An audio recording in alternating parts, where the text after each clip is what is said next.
ইরশাদ করেন, যে ব্যক্তি সকালবেলা 3 বার তেলাওয়াত করবে আউযু বিল্লাহিস সামিউল আলিম মিনাশ শাইতানির রাজিম,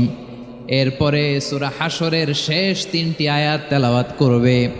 রব্বুল আলামিন ওই ব্যক্তির জন্য 70,000 ফেরেশতা নিয়োগ দিবেন যারা সারা দিন ওই লোকের জন্য মাগফিরাতের দোয়া করবে। শুধু এখানেই শেষ নয়, বিশ্বনবী ফরমান, ওয়া ইন মাতা ফি যালিকাল ইয়াউমি মাতা শাহীদান,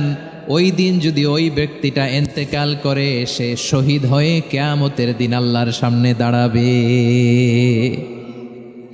সকালবেলা যদি পড়েন 3 বার আউযু বিল্লাহিস সামিউল আলিম মিনাশ শাইতানির রাজিম 3 বার পড়ে সূরা হাশরের শেষ 3 আয়াত যদি তেলাওয়াত করেন, তাহলে আপনার জন্য আল্লাহ তাআলা 70,000 ফেরেশতা নিয়োগ করবে, সারা দিন তারা আপনার জন্য